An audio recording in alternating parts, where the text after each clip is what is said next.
listening to a podcast by and for fans of the San Francisco Giants with hosts Willie Dills, Chad King, and Ben Lee. Let's go Giants! SF Giants! Let's go Giants! SF Giants! Dedicated to the greatest team in Major League Baseball history, the San Francisco Giants.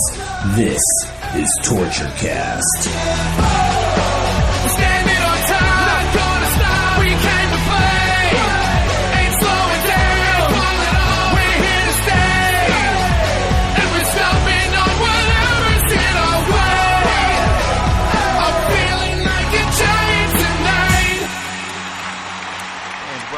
To the Torture Cast, the podcast by and for fans of the San Francisco Giants.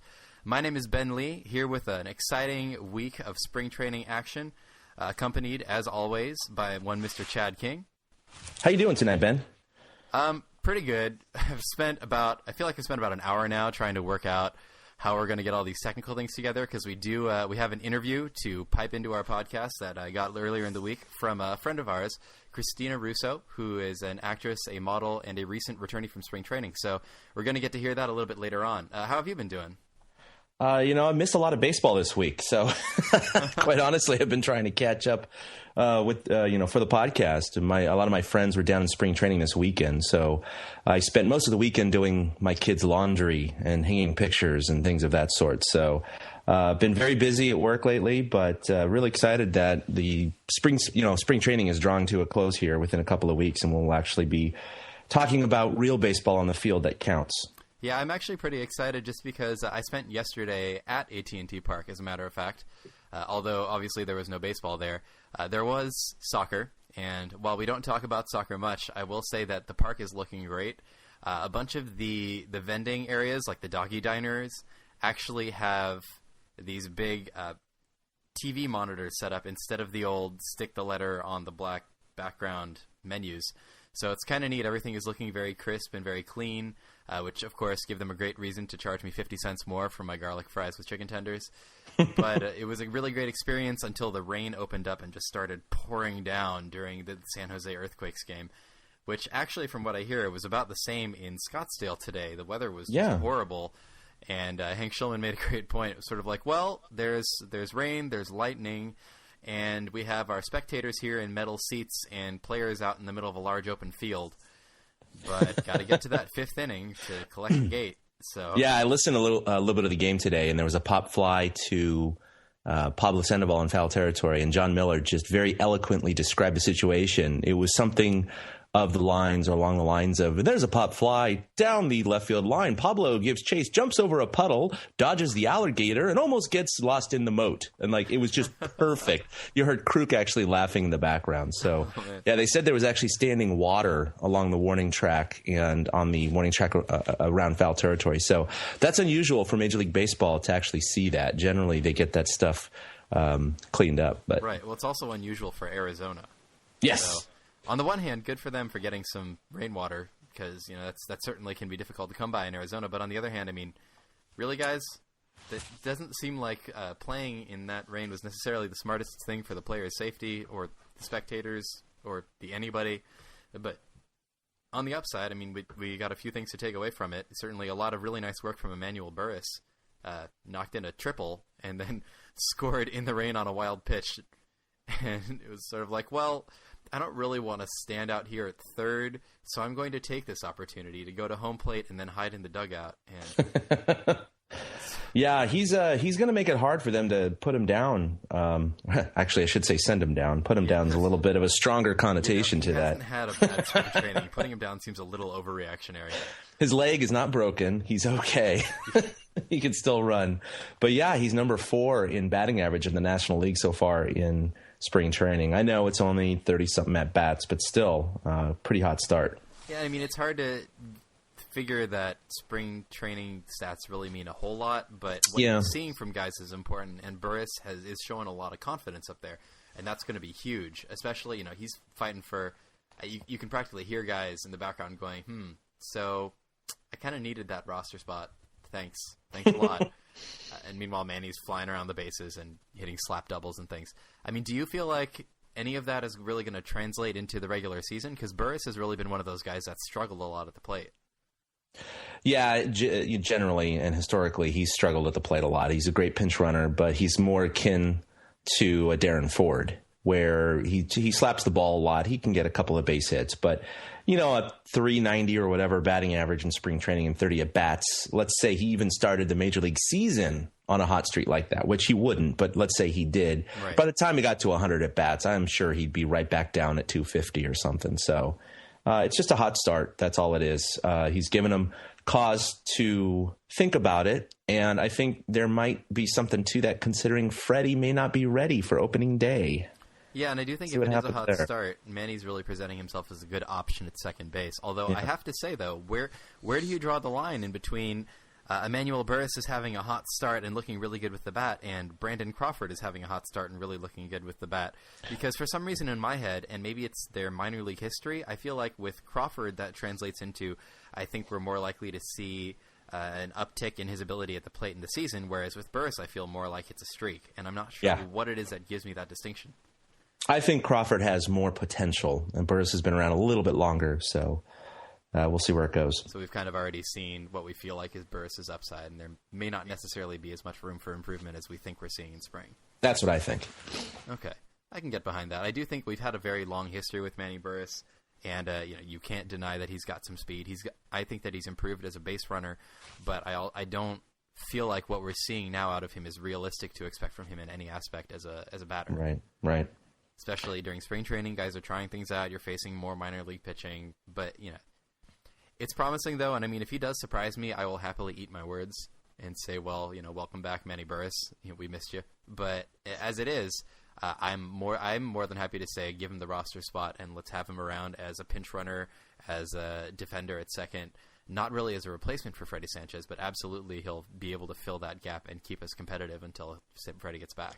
Well, speaking of getting hits off of pitchers that are just trying things out, we had a nice discussion about Lincecum last week, and it seems like that he might have heard us, because I'm sure he tunes in and listens to our podcast regularly. I mean, who doesn't? Right, he's on Twitter now, so I'm sure he sees all these things that we're posting. And he's like, I got to take a listen to that. So, he had 2 starts this week, just great starts, and kind of quieted a lot of the talk that I heard on Twitter by not the experts or the analysts or, people like us, hubbub. Of course. No, I'm just kidding. Just general hubbub from fans, getting a little concerned about Lincecum and his low velocity and getting tattooed and all that stuff. So that inspired me to write, that post this week about Lincecum's history in spring training. And before this last start, his spring training statistics in 89 innings pitched, he has a 5.02 ERA, and he's never had an ERA below 4 in any spring training season, including, his Cy Young years. So I think you have to look at the history and say, look, he clearly is playing with pitches, working on his mechanics. He doesn't care about his stats in spring training. He's making the team, and that's not a concern now, maybe the first couple years. But sure enough, it looks like he's going longer now because he's got to get his arm in tune for the regular season. He had 4 innings earlier this week against KC, and then, of course, 6 innings, yesterday? And he only allowed 1 run in 6 innings, so he's got his ERA back down to 4.5 for the spring. Yeah, and with Lincecum, it's really safe to say, because he knows he's got that roster spot locked up, there is obviously no way anyone's going to do anything to Tim Lincecum. He's going to be our opening day starter. He's going to be the ace for the foreseeable future unless he does something dumb during the regular season. But in spring training, it's an opportunity for him to say, well, I'm going to work on these pitches that I feel like I have the most control with right now. It sounds like he doesn't have a lot of reliable feeling with his slider right now. He's using a lot of fastball changeup almost exclusively, and I think it's safe to say that indicates you're going to see something different out of him. I mean, on the one hand, that saves the slider for use during the regular season. Guys who are seeing it now aren't going to get to see that, and they'll see it later for the first time once they actually begin playing. On the other hand, if it's a pitch he doesn't feel comfortable with right now, then he's trying to get the fastball and change up where he wants them. But when you're only showing guys 2 looks, you're going to get knocked around a little bit.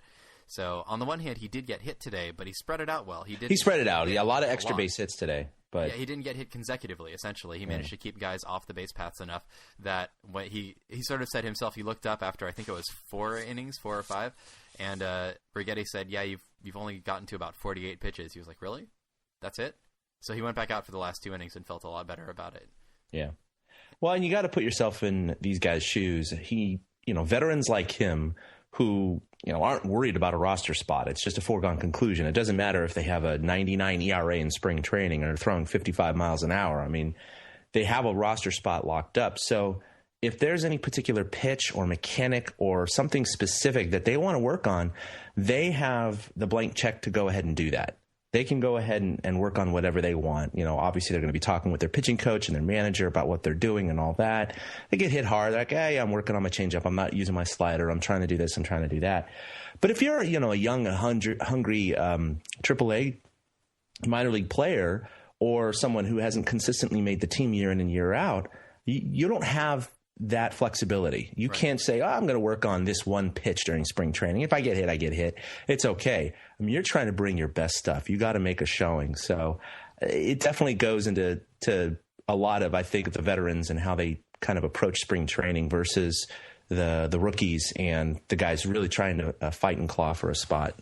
Yeah, and I think we're seeing that with guys like Gregor Blanco or even guys like Heath Hembree who don't really seem to be putting that extra, I'm going to get all of these guys. Hembree he seems like he's going about doing just yeoman's work. He's got that keep it cool feeling that you want to see on the mound from a ninth inning guy. And at the same time, he's really opening a lot of eyes with the way that he is going about that business. So I think that there are a couple of guys, especially we're going to talk very briefly minor league cuts a little bit later. And some of the guys who are still up, I think, are indicative of that. I do or don't know that I have a roster spot coming up. I'm fighting for one, but I'm not showing that sort of struggle to keep myself relevant attitude.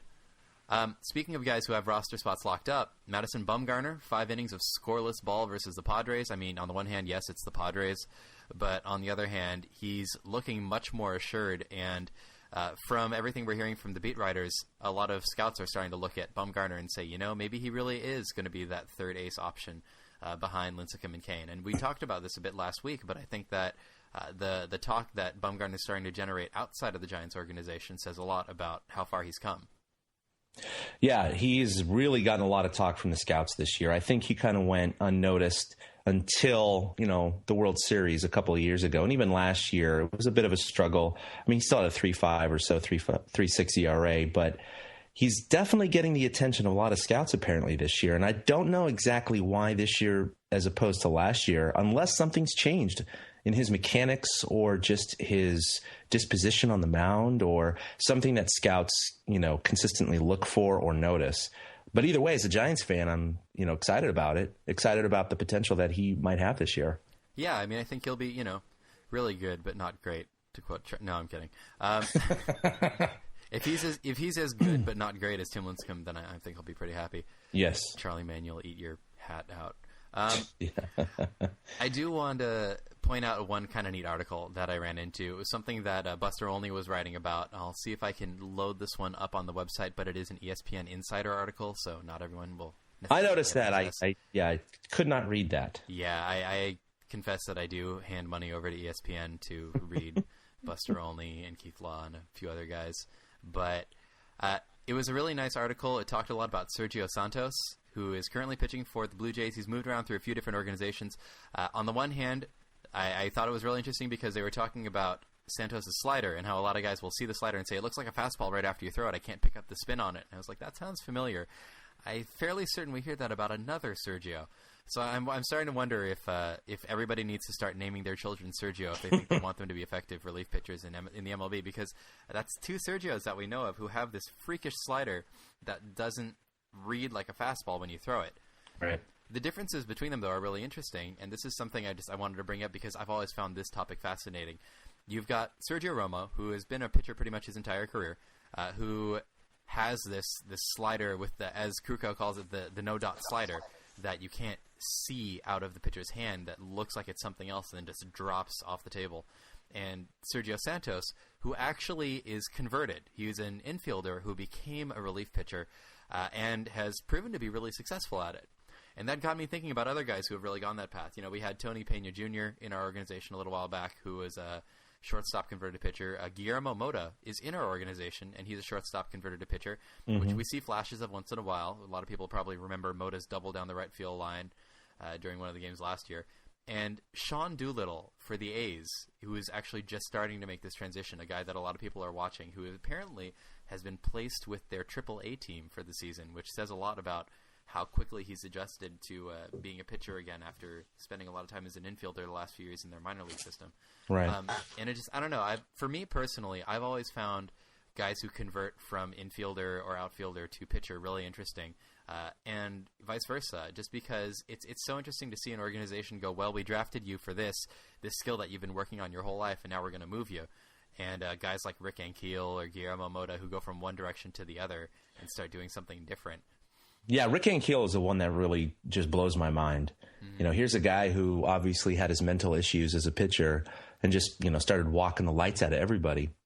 But if you look at his batting statistics, they were just like a typical pitcher. But then suddenly he works on his hitting, gets converted to an outfielder, and a few years later, he's hitting 20 bombs a year. I don't get it. What changes? Or what is it that the guys in the organization see? I mean, is it during batting practice he just happens to crank a few into the bleacher seats, and they kind of go, well, but during games you're thinking about other stuff, so let's have you just focus on this. I mean, yeah. I'm wondering where it is that you get that inkling from somebody, or like, because with Sean Doolittle, he was a pitcher when he was a lot younger. I mean, like, we're talking like, high school or something like that. Yeah. I mean, he was a pitcher then, and then did very well as an infielder, was drafted as an infielder, and then they looked at him and said, well, why don't we move you back to pitcher, because he's got a history of injury. They're trying to preserve the knees. And I don't even know the history behind Guillermo Mota, who I think was drafted as a shortstop and then converted to pitcher. But he's like 74 years old, though, right? I mean, he's been around for a while, so I think he played with Babe Ruth. Yeah. Oh, no, that's Jamie Moyer. I'm sorry. Well, the problem with having Jamie Moyer come into a game is by the time, he starts by throwing the ball, and then everybody sort of like kicks around for a little bit before it gets to home plate. Like, that's cool. What are we going to have for dinner tonight? And then, I should swing. Mad respect for that guy. He's out there at 49 years old. That's pretty damn amazing. A lot of guys out there would kill to have careers as long as Jamie Moyer. The guy started pitching before a couple of our younger Giants were even born, and he's still striking them out. So, I mean, just listening to him pitch during our game against Brandon Belt, Brandon Crawford come up, face Jamie Moyer, and just can't do anything with his pitches. And the guy's throwing it like, in the 80s, like low 80s. And it's just all about how well he does it. And that's, we're hoping for something like that from Barry Zito, frankly. We're almost hoping that he'll take a leaf from Jamie Moyer and just work the control and the movement, because the velocity doesn't seem to be there. Because without that, he needs that curveball to come back and everything else. Him and his Zen Crouch hopefully will do the job this year. Oh, no. Here we go again. Every time we mention Zito, somebody has to crack a yoga joke, and it's usually me. I'm kind of surprised that it's... After 6 years or 5 years, you kind of get tired of it, so... So Freddie, I mentioned that earlier, but it looks like he's lingering a little bit. He still hasn't been out to take full... he's had infield drills, but he himself has said he's not 100%, and Boch does not like where he's at yet. He's not at game speed. He's not throwing at game speed. He's not, all that that Boch is saying is in the 100% from him yet. Yeah, he's not seeing 100% from him. And with 2 weeks to go to opening day, Boch finally said today, well, hey, every day that goes by where he's not ready, it kind of puts that opening day spot a little bit in doubt. So if you read between the lines, I'm quite certain I'd put money on the fact that he's going to start the season on the DL. I absolutely believe that. I believe he's going to be put on the 14-day DL, and he's not going to come back till mid-April. So that's why it's going to open up a spot for someone maybe like a Burris or Crawford. Or Terrio or Fontenot, although I don't feel like Terrio's really... he's cranked one this spring training, and we keep talking about how much we like Terrio, but I don't really feel like he's gotten to do a whole lot or show a whole lot, especially compared to what Burris has been really dishing out from his same spot. Burris has much more speed than Terrio does. And we know that at second base, we've seen him before. He has the potential to be a plus defender there, especially with some more practice, and he's been getting a lot of time at second base and in the outfield. So Burris is one of those guys that was already kind of in the running for a roster spot, I feel like, because he has more versatility and speed, so he's an option off the bench. He was an option at the plate during spring, although I don't think that too many of us see that as panning out. He's an option at multiple points on the field defensively.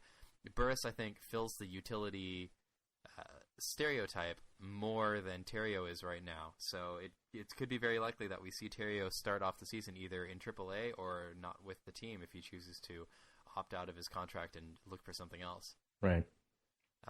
Burris, though, I like the idea of Burris at second because I feel like he's shown himself well there when we get to see him. He definitely had a couple of miscues the first time we saw him shift over to second since he had spent a lot of time at short. But he's got a strong arm. He ranges well. And we don't expect second baseman production out of him because second baseman has really become more of an offensive spot as the years have gone on. But we do at least expect him to be able to, keep the team moving. And I think that he can at least make up for that with his speed and with his ability to move on the bases as long as he can work a walk and get on base. That's really going to be the question. Yeah, we're not going to be recreating the '87 Cardinals, but we're definitely going to have a lot more speed on this team this year, which I think is going to provide for some exciting moments. I have to ask too, in the injury department, there's this mention of Huff having a tight back. Yeah, I think it looks like he's probably going to be back pretty soon. So we'll kind of gloss over that one. But I do want to mention, Vogelsong is just getting ready to start throwing. They're hoping to get him back this spring and see how he's doing. But let's say that Vogelsong takes that extra time off and doesn't come in to start the season. What do you think we're looking at for a fifth starter? Surkamp. Surkamp? Yeah. I actually would argue that Brian Burris is having a decent spring and that he's got to be under consideration too. He's spent some time in the majors, whereas Surkamp, I think, might be very well suited to start off the season to AAA after last year. So I'd have to say that Surkamp and Burris have really entered into that discussion as well. Oh, I believe Burris is right there with Surkamp. It's just more of a gut feeling based on his history with the Giants, his brief history with the Giants, and his performance this spring so far. I mean, Burris as well. But I do think that if Vogie is not going to be able to, make the opening day, then or the opening week, then it's going to be one of those two guys. But probably Surkamp. All right, I can see that. Well, actually, speaking of pitchers, you had a note here that San Francisco is actually doing very well statistically in ERA as well as in batting average. Yes, they're going to tease us with their offense. Granted, again, caveat: spring training. We all know this. But still, you're talking training statistics. It's one thing where an individual is doing well because then you go, it's like spring training and the pitchers and everything, blah, blah, blah. But when you compare the team totals to the other 29 teams, you kind of got to take a step back and go, well, this might only be a hot month for them if this was the regular season, which may not translate to overall statistical dominance, if you will. But 3 out of the top 5 batters in the NL are on the Giants. Blanco at 2, Burris at 4, 5 is Cabrera. They also lead the National League in team average with 292 and in runs at 102, and just one behind the Cubs in home runs with 22. So they've definitely shown some offensive power, and that's translated, of course, to their National League leading, 11-5 this year in spring training. But of course, you see some pretty decent teams very low on the totem pole, and then teams like Oakland is 13-4. Detroit, I'm not saying they're a bad team, but Detroit's 12-1. So you see these, anomalies. And during the regular season, even the Kansas City Royals. Wow, I mean, I think the Royals actually were in first place for like the first 3 weeks last year or something. So I mean, these things happen. I remember that. Yeah, and the Royals definitely did not have a really great season. Maybe it's Indians last year. Sanchez, remember? Oh yes, he's going to pitch a couple of no-hitters for them this year, so of course, and they're right on their way. I do want to point out 2 things related to that. One, this is part of the reason that I think I can really understand why Keith Law gets up in arms about spring training stats. On the one hand, you pay attention to them because as baseball fans, we have nothing else to go on yet other than our eyes and the stats to just kind of figure out where the team is at right now. But it is funny that the guys who are leading the National League in batting average out of that top 5, it's Blanco, Burris, and Cabrera. Only one of those guys is guaranteed a roster spot right now. Yeah, and so you're absolutely right. You have to assume that's not necessarily, that can't pan out over an entire season, or else we're making some really, really stupid choices. But it is nice to see the whole team doing well after a really painful season last year, especially offensively. We almost have to use this as an opportunity for hope because we don't really have another choice. The alternative is to just kind of go, well, we're screwed because we were screwed last year, and because spring training stats don't count, we must assume that we're vaguely still screwed this year until we see him in action. This is a point of hope. We can look at this and say, well, we're going to be better this year, and we can tell that trend is true because we're trending well with our overall stats as a team. And so I agree that while, I don't like looking at the individual stats more than anybody else, but I do like watching what guys are doing, especially guys like Blanco who are really on the fringe. But I do like what you're saying about looking at the overall team stats and not necessarily using that as an indicator of a be-all, end-all. This is how you can make a prediction. But to say we are having an offensive showing, whereas last year we did not. And I do think that's pretty promising. All right, so we had some cuts this week, didn't we? We had a lot of cuts this week, starting pretty much from where we left off right after the podcast last week. We started off with Dunning, Fleet, Harold, Kwinowski, Rosen, and Sanford all got cut. Several of them were having some pretty decent showings. Austin Fleet certainly was looking pretty good. Sean Sanford had some nice showings as well. And then we started getting away from just pitchers. We also had Panik, Adrianza, Susak, and Peguero were all either cut or optioned away from the big club. So starting off the week, we had already camp beginning to shrink in size. A bunch of guys moving over to minor league camp. I don't think anybody thought Panik was going to make the big club this year. He really hasn't had a lot of time with higher up clubs, but I do think he had a very good showing. And I'd be surprised if he doesn't start the season in high A or in double A just to get things going. I wouldn't be surprised to see him in Richmond at all. I think that he definitely would have a good showing there. Susak, I think, made a really good showing of himself as well. I forgot to note on here, Tommy Joseph was also optioned. Yeah, Joseph was one of those really early in the week. He had his 2 bombs and pretty much was sent down. Yeah, and I think personally... No hard feelings, kid. Right. Well, I don't think that he's going to take it as a sign of us not liking him. I think, though, that especially with the situation with the catchers being what it is, I feel like they have really had to concentrate on showing some of these guys like... Stewart and Sanchez and Whiteside need time to get to show what they can and can't do so we can decide who we're going to put behind Posey. And that's going to be pretty important. So Susak and Joseph clearly are not options for being put in because they're so young. They aren't currently on the roster.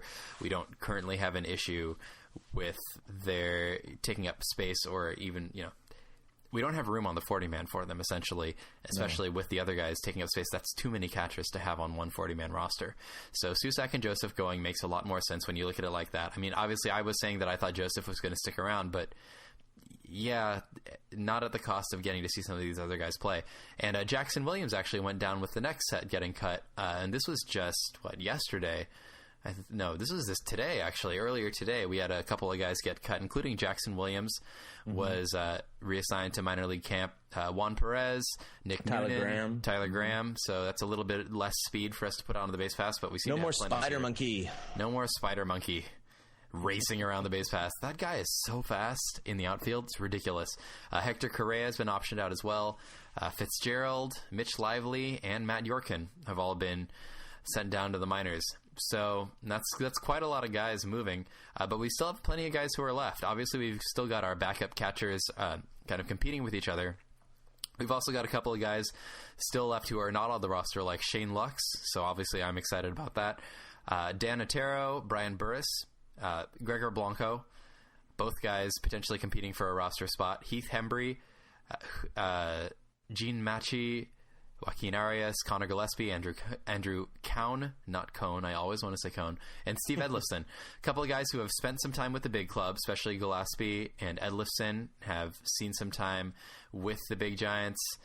Gene Machi, I think, is interesting to have kept around. He's bounced between a couple of organizations, is another Venezuelan, is built a lot like Sandoval, which is interesting because as a pitcher, it really gives you a different look to have somebody of his build. Him and Otero are kind of similarly big guys with a bunch of power. Machi, I feel like, has been a little bit of a yo-yo for me this spring so far. Hembry has pretty consistently impressed me, though, and so I think it's interesting that they're keeping him around. Realistically, I don't see him making the big club, but... No, I don't either, not out of the gate, but he's going to be the closer, I think, in, AAA, so... I see that being pretty likely, especially with us not keeping Mark Kroon. this year. But Hembree... Yeah, Kroon's not coming back. He retired. Right, of course. And Hembree, I think, is this year's Posey. He's this year's, keep him around until the very end of the big league club, make him the very last set of clubs and really of cuts, because he's showing that he's just about ready to face major leaguers, certainly higher level minor leaguers, and before you put him to AAA, it makes sense to keep him around and see what he can do for a little bit longer. Yep. I do want to mention one thing before we go on to our interview. We've actually, hopefully a lot of people have seen the cover of the ESPN magazine by now, but Tim Lincecum putting Clayton Kershaw in a headlock. Yeah. I thought that was awesome.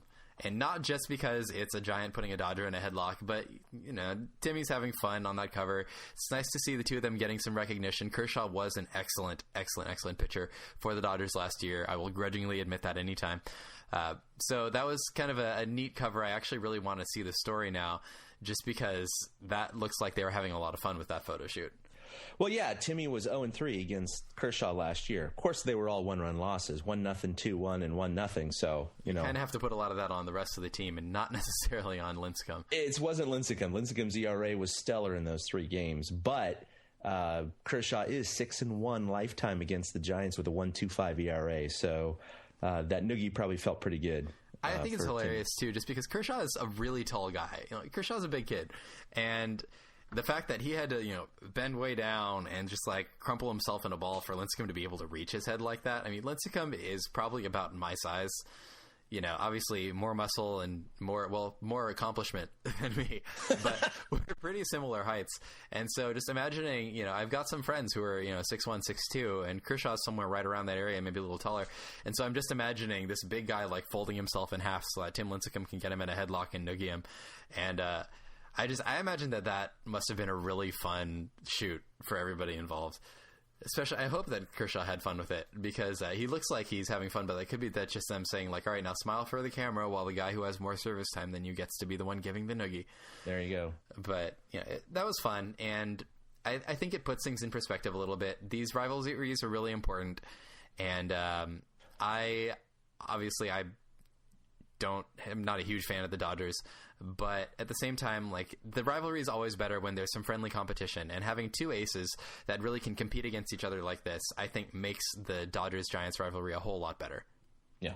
No, absolutely. It's good to not see a Red Sox or a Yankee on the cover of the ESPN magazine, because that's typically what ends up, appearing on the spring training or the MLB season preview. So yeah, and I mean, it's good to see a little West Coast love. So far, we've had one Athletic with his wife, and we've had 2 National League West teams represented on that ESPN cover already. So I feel like we're off to a good start, considering that both the AL West and NL West are not really looking like powerhouse divisions this year by any means, unless you're the Rangers, Diamondbacks, or maybe Giants. It's all kind of bleak.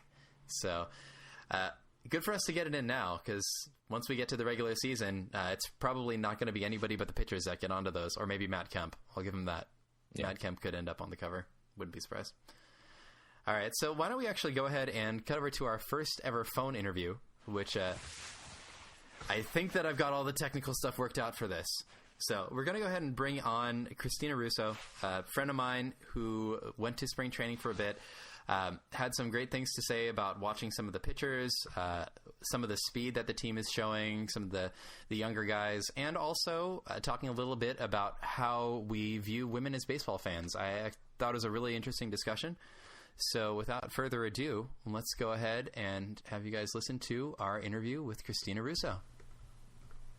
All right, and coming up next here, we have with us, connecting via the magic of computer phones and real phones, Christina Russo, model, actress, diehard Giants fan, obviously, and recently returned from spring training. Hi, Christina. Hi, Ben. How are you? I'm good. I'm excited. You are the first ever phone interview we've had on this podcast, so we're really taking strides here. How do you feel knowing that plenty of Giants fans out there, at least 5 to 10, will be hearing your voice? That's super exciting. But I'm going to harass all my friends to listen to it anyway, so hopefully we'll get at least, 20. That's exciting. It's free publicity. 18? I'll take it every time. I know. Listen to this. I'm on it. Yeah, listen to it. I talk about baseball. No, I'll just click on it and be like, oh, whatever. Right. Mute. That's usually what happens when I tell people that I have a podcast. Go figure. Speaking of baseball, though, you just got back from spring training in Scottsdale. I did. You got to see 1-2 games out there? 3? We went to 2 games. Unfortunately, we missed the Dodgers-Giants game. But we saw a Monday night game last week against the Brewers. Unfortunately, they did not win. We saw Kane pitching, and I don't know, it was a decent game. It wasn't great, obviously. They didn't win. It was fun. You got to see Kane, which is great. I mean, how did you feel like he was looking that day? Because we've been hearing a lot about how the pitchers have been pitching and sort of what the beat writers can see. But, you know, how's everything looking from getting to actually see him on the field? You know, obviously Kane seems to be in the best form out of any of the starters right now. And I imagine that's about how it looked. But, you know, obviously unfortunately, we didn't win that game. So I'm kind of curious, how did things look from a pitching standpoint when you got to watch? Kane actually looked good, but they don't keep people in very many innings, you know, in the spring training games. They sort of rotate through pretty quickly. So, I mean, he looked good, but overall the pitching was decent that night. But, I mean, the main thing was the runs. No one was really hitting. Yeah, it definitely seemed like a very underpowered offense. I mean, Milwaukee is lacking a very large first baseman at the moment. So I think everybody's had some questions about whether they're going to have any power going in.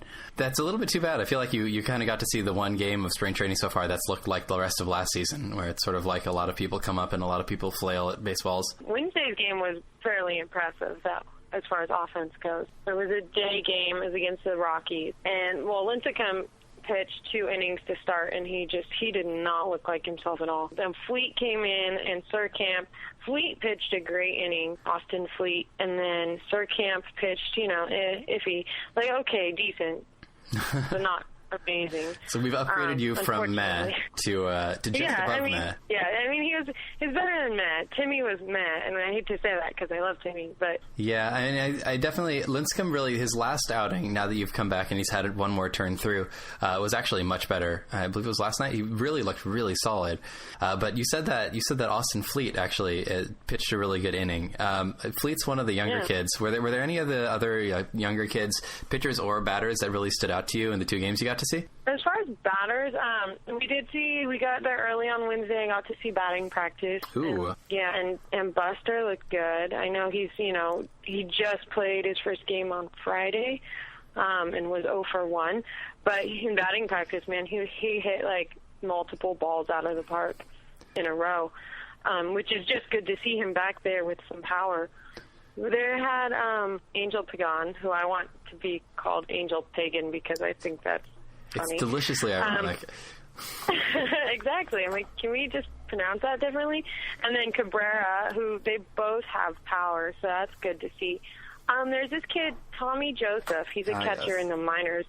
And I guess he's been getting some buzz in the minors, but he hit 2 for 2 doubles in the game, which was good to see. And there's another kid, I don't remember his name, who was hitting doubles consistently every time he came to bat. So, you know, maybe this will be their chance. Right. Well, I mean, Tommy Joseph was actually was just sent down back to minors camp for the rest of the off season. I think I was definitely mentioning last week when we were talking on the podcast that we didn't think, like, we thought that he had a chance of it. I thought that it might be kind of like Buster Posey when he first came up and was sticking around for quite a while. Apparently, that's not to be the case. It sounds like we're done with that, and we've already sent Tommy back down. But, you know, one of the things that's coming out of that, though, is there's a pretty massive fight going on for the backup catcher spot right now. You've got you've really kind of narrowed it down. Tommy Joseph has gone back down, Andrew Susak. So at this point, the four that we've got left in camp at this point, besides Posey, obviously, are you got Eli Whiteside, you got Chris Stewart, Hector Sanchez, and Jackson Williams, who most people see not probably out of the running to start with the big club.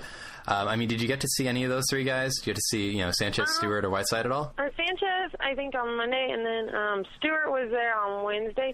You know, I like him. He hits consistent base hits and stuff. I just don't know if I like him I just don't know why. I don't know why. This is weird. I see him as like this big lumbering dude. Like, I don't know. For There's some just reason, something in your gut. Slow. Yeah, I don't know. I don't see him as like the quick decision maker guy. Yeah, there's nothing backing that up. That's just how I see it. One of the things that I should ask about with that then though is one of the things that we've really seen a lot of then is that the Giants have been using a ton of speed this year, and that's one of the reasons it's interesting that you point out that Stewart doesn't necessarily have a lot of speed, because that's suddenly been a really big change for us like this year, is really saying we're going to run more. So I guess one of the things that I'd also want to ask is, I mean, how's the team looking as far as speed? Seems like we've been showing off a lot more. You've got a couple of guys running more often. Gregor Blanco has really stood out as one of those speedy guys. Blanco, dude, he's fast. Did anybody else really get to show off a little bit of speed while you're out there? Because I feel like Blanco has stolen a base nearly every game that he's gotten into. But, there's been a couple of real surprising ones. I know Chris Stewart actually swiped a base at some point last week. I want to say he really did. I really wanted to bring that up after you mentioned pictures, or it didn't happen. Right. You can barely even find video of half of these games, it being spring training, so I don't even know where I would look for that. But was there anybody else that really got to show off a little speed for you besides some of the guys like Blanco and Pagan that I feel like we've already been hearing our ears off about? I just feel like it was like I noticed who wasn't being quick. I didn't feel like Stewart was that fast. Huff. Huff he doesn't look fast, but I think because he's just long.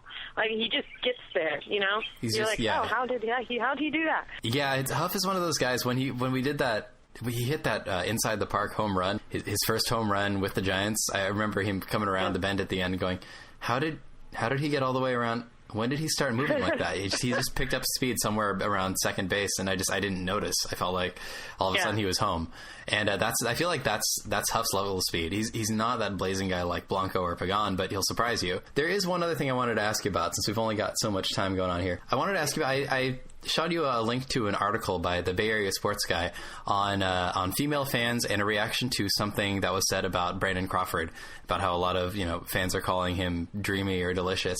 And I sort of made the point that I've known a lot of fans who were women who actually appreciate the sport for the sport, and I felt like that was almost a little bit demeaning or cheapening to say, well, the people are watching the Giants now because Brandon Crawford and Buster Posey are. I mean, and not that they're not. I guess as a San Franciscan, I can come out and say that. But I wanted to get your opinion on kind of what you felt about that article, and kind of some opinions that you had as one of the female fans that I know that knows the game really well. I mean, I think baseball, if you don't know what's going on, is sort of boring, and you're so far away unless you're paying a lot of money for seats that I don't know that you're going to go to a game just to look at someone who might not even be playing that day. But eye candy never hurts, of course, which is why we have, like cheerleaders in the NFL. I actually saw that article before you sent it to me, and what made me laugh is that, I don't know about Rowan, but Javier Lopez, I could get my mitts on that guy. However, the funny thing is maybe sometime last year during the regular season, I was listening to Murph and Mac, and they were talking about which baseball player or which player on the Giants is the hottest. And I'd say 95% of the callers were men going, well, I'm not gay, but if I was. And so it cracks me up that they're like targeting female fans, because I was like, I know you guys. I know that you all have your little.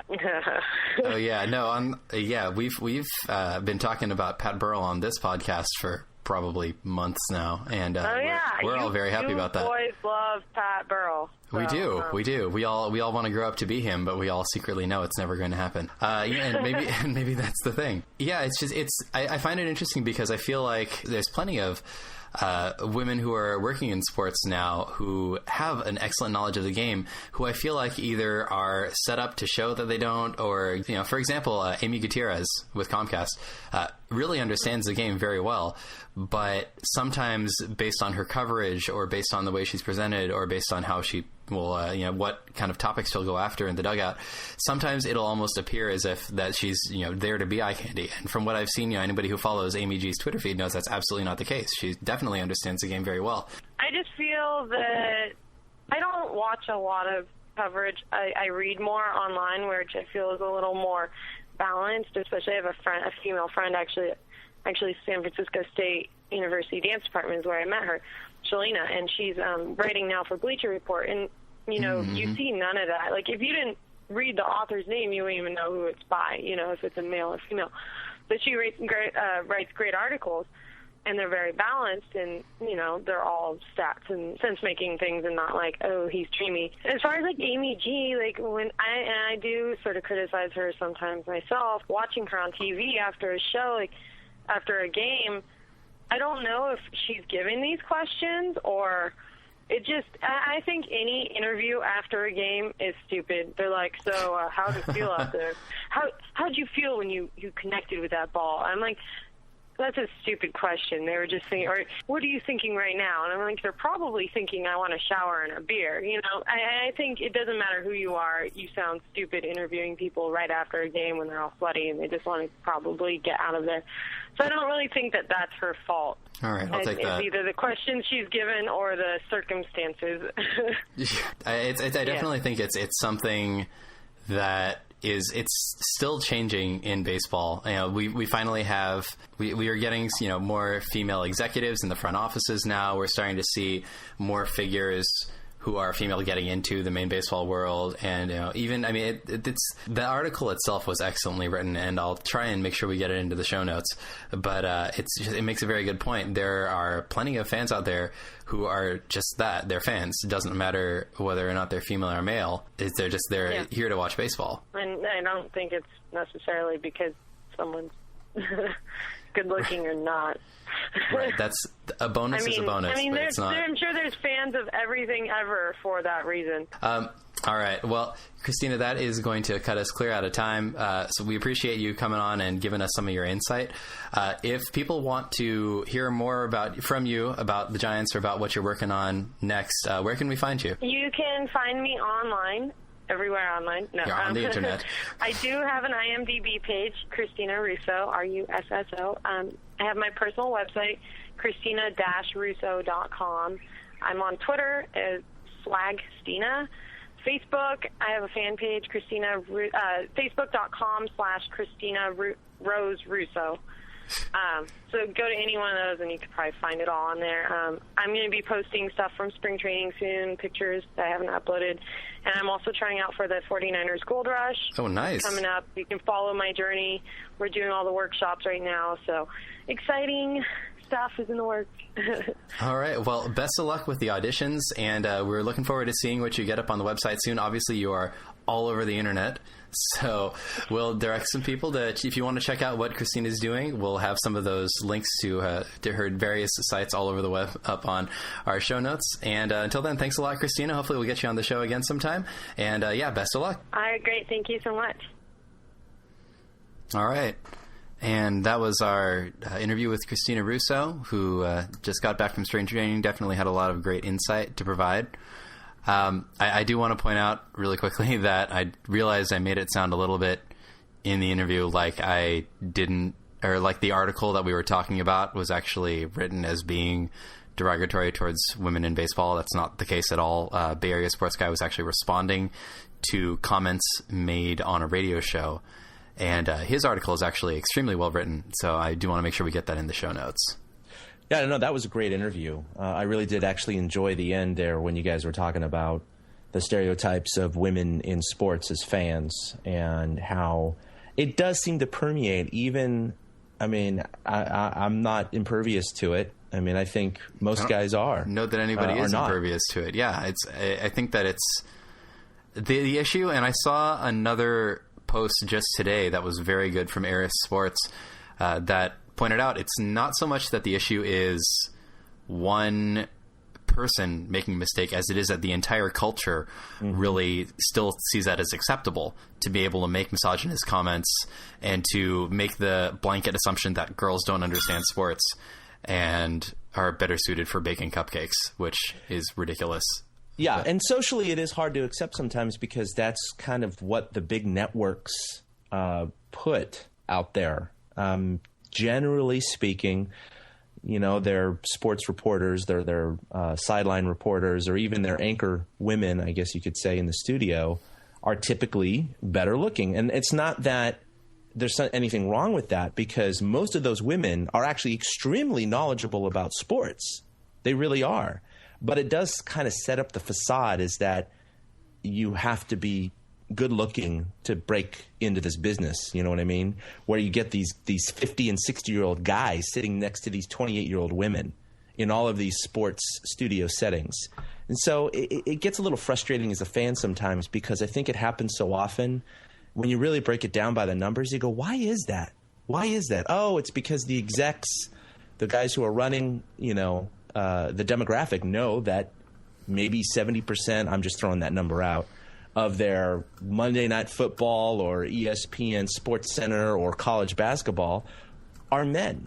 And so we're going to put some younger, good-looking women on TV so they can oogle at them. And I just, when you start thinking about what the execs are thinking about what's more important in terms of dollars, it's very demeaning to women in general. Again, no disrespect to the various women that are currently in those roles, because, like I said, most of them are extremely knowledgeable about their sports. They just also happen to be good looking. It's just that whole we're not that dumb. You know what I mean? But right, but unfortunately it's also, I think we're conditioned a little bit, which is really the sad part about it, is that it's natural because it's natural. It's one of those things where it's like it's that way because it is that way. It's a tautology. You can't help saying, well, that's just kind of how it is right now. And I'm not sure exactly what the ideal steps are to change that, but the first thing is to just kind of look at how you perceive it and say, well, why is that? And I appreciate that that's something that's getting more dialogue, but I feel like it's always going to get dialogue. And I think that it's been changing gradually over time. I don't know that it's changing fast enough to suit anybody's liking, but hopefully that's something that continues to improve in the future. Well, it was like what you guys were talking about with Amy G. I personally, I actually don't follow her on Twitter, so I don't know much about her. I know a friend of mine, actually my brother-in-law, actually went to high school with her, so he knows her personally. But I don't know her. All I know of her is what I see on Giants games on Comcast. Mm-hmm. That's it.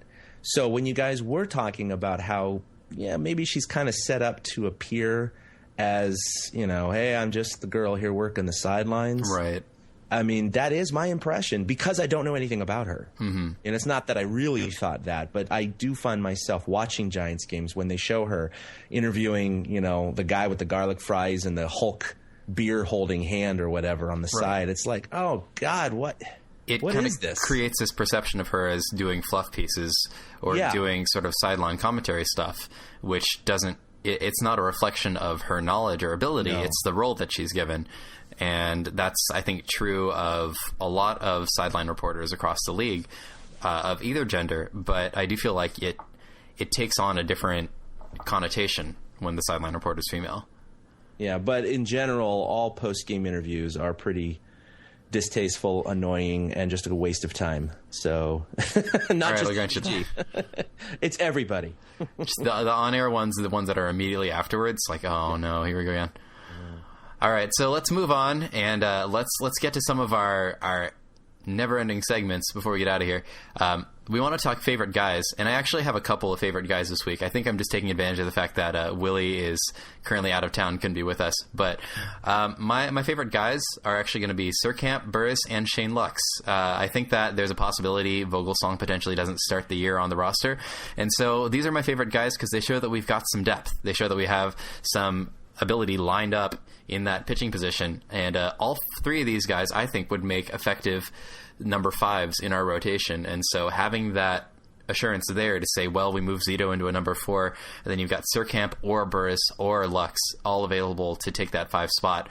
I feel pretty comfortable about saying, well, if Vogelsong needs the time to get better, we aren't necessarily going to suffer some big collapse. We've got people standing behind him waiting to take that spot.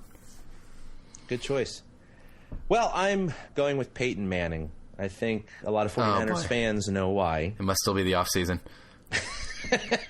We're still not in the regular season yet. And obviously the Peyton Manning gamble with the 49ers really came out of left field on Thursday or Friday when it was revealed that Harbaugh had actually flown out to Duke to watch him work out. And they were so impressed that they actually got a doctor to give him a physical. So they're definitely in the hunt. And as a Niner fan, I don't think it would be a bad thing to sign Peyton Manning as long as he could stay healthy. But additionally, the reason I'm choosing him is because I have chosen his brother twice on this podcast, as we should hate this guy. So I just figured I'm just going to pour a little salt in his wound because, again, I know he listens to this podcast and he's going to be quite offended by my statement. Oh, boy. So now Tim Lincecum and Eli Manning both make sure to tune into TortureCast every week. Yeah. I'll take it. My only issue with this one, and I'll mention this briefly because, of course, we're a Giants podcast and not those Giants either. But the only thing that I don't like about this move is that Alex Smith sort of had his resurgence under Harbaugh. Yes, and I do feel a little bit like it's taking the rug and just pulling it out from under him. And we saw him go where he's going to speak to the Dolphins at the moment, just to kind of see if there's some traction for him to latch on there if we do end up hiring Peyton. And I feel kind of terrible that it's this sort of like everybody's really excited about Peyton Manning because he's Peyton Manning, and I can understand that, but I just get a little bit unsettled because I do feel like we're not doing very well by Alex Smith. And I think that that's something that you see anytime you get into professional sports is that thing of, well, we're going to have to drop this guy to go and win elsewhere. But it's just a shame. I feel like it's something that we didn't necessarily need to do this offseason. We need a quarterback with more consistency, but I think Smith was starting to get there, and it's sort of like we're paying him for, having finally given him a good renaissance season by saying, well, that's cool. So that was fun. Maybe we'll see you around. Yeah, he even caddied for Harbaugh. So, I mean, they have a great coach-quarterback relationship. And I totally agree. I think that psychologically he's got to be affected to some degree. I'm sure Maybe he is. not to the extent that he wants to leave the team, because it came out later today that even though he did visit the Dolphins, he acknowledges that he might be the backup plan to Peyton Manning, and he's comfortable with that. Meaning if the Niners don't sign Peyton, he'll still sign with the Niners, basically. He wants to stay with the Niners. But even if that were to happen, I can imagine there's got to be a little bit of resentment coming back into the season. I'm sure. Even if he is the starting quarterback. So it just puts us back where we started the last season. Exactly. It was sort of just like, well, not in the good graces anymore. All right, so let's since I'm not going to pick the Niners the Niners office as my group to hate on, so let's talk about some guys that we do want to choose to hate this week. Who are you disliking right now? Bryce Harper, he was just sent down to AAA, which everybody expected. No one really expected the 19-year-old to make the Major League team. Mm-hmm. I think a lot of us know his history of being that braggadocio kind of player, the one who blows kisses at pitchers after hitting home runs, the one that was he's the savior of baseball, appearing on Sports Illustrated cover at age 16. Oh, boy. And he just had a recent GQ interview that I just read that came out this week. And, man, that guy's ego is I think it could just barely fit inside Barry Bonds' ego. It might actually surpass it if given I was going to say, given his comparative accomplishment to ego ratio. That's my point. Yeah. Because I don't think there's any doubt that the guy's going to succeed in the major leagues. I mean, they're comparing him to Ty Cobb minus the racism and the tobacco. Basically, that was one of the quotes from GQ. Because he really is that good. But he also has the confidence to back it up. Unfortunately, that confidence is a little manifests itself a little poorly. Yeah. Yeah. So, and if that drives him to be a better player, well, hey, whatever. I just wish there was another way to do it. But he probably is going to be the next best thing in baseball in terms of on the field product. He's going to have his endorsements. He's going to make a ton of money, and his ego is going to swell to the size of, the state of California. I don't know. It's going to be interesting to watch, but we'll see what happens to his ego after he was sent down. Granted, he's probably going to be called up within a few months or, at worst next year. But could be. We could see him at the end of the season this year. Good player, but I don't like seeing that attitude on the field. I really don't. He really does think he's God's gift to the earth. Well, I'm going to go ahead and hate the Storm today because I feel like even though it let up and it didn't actually rain all through the end of the game, I do feel like continuing to force play through a storm where you're seeing lightning and rain and, temperatures are something like 48 degrees in Arizona tonight.